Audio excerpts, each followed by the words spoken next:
یو اجړه و د حضرت عمر فاروق رضی الله عنه په زمانه کې دا غزلې وایه یو څه یو اتړ متړ کوه دا د ده ګزران و دا یې ګزاره وه دا یې کاروبار و بله ورځ وروره وخت تیر سلو زوړ سلو اواز یې کښېنستی پر ملا کوک سو نو ډېر پریشان سو نه خندا کولی سي نه مسخري و بانډار کولی سي نه خلک یې ورپي چې د هغه ورکوي بیا رالی جنت البقیع لره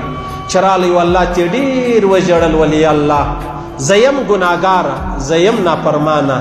زه پخوا دومره وم چې ما به څوک خندول یا به ما بانډار یو مجلس کوی د ماښام یوه ګوله پیدا کېده نن ولوېدم یا الله ته په ما خبر یې چې زما په کور کې د ماښام ګوله نسته او یا الله زه منم چې زه ګناهګاره یم خو یا الله ته تر مور پلار هم ډېر مهربانه یې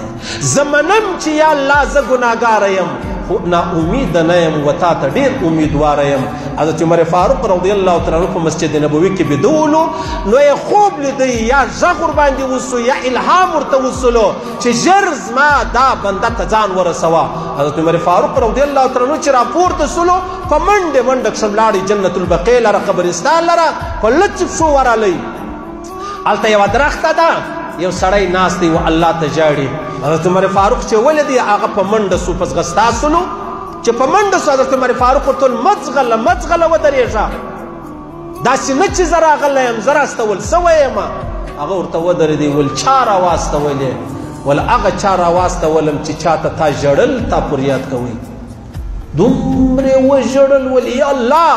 ما په 80 کاله ته نه یې یاد کړی نن مې د خپلې خېټې دپاره یاد کې تا عمر فاروق ماله راواستوئ وی ژړل وی ژړل وی ژړل د ډېرې ژړا صدالت ته مړ سلو بیا حضرت عمر فاروق رضی الله تعالی عنه په خپله د جنازې لمونځ ورکوي په جنت البقیع کې پټ کړي دا مقام و بیا یو آزاد سړي ته میلاو سوی دی الله ورکړی دی یا نه دی ورکړی نو ما او تا چې دا نن و چاته په کم نظر باندې ګورو د الله رسول فرمایي که چا و چاته ضرر و تاوان و نقصان ورسوئ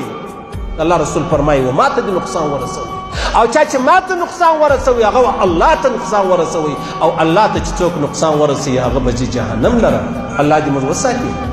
الله دې ما ته هم هدایت وکړي الله دې زموږ زنانو ته هم هدایت وکړي الله دې زموږ جړګانو ته هم هدایت وکړي موږ دې ته خواست کوو چې له الله یې وغواړئ راسئ خپل لین لره راسئ پر کور باندې کښېنئ بس د الله کړی دي ته اختیار نه لرې د الله په د هغه قضا به راضي کېږې دا دوکانونه دا کورونه دا موټران دا تاسو استعمالوي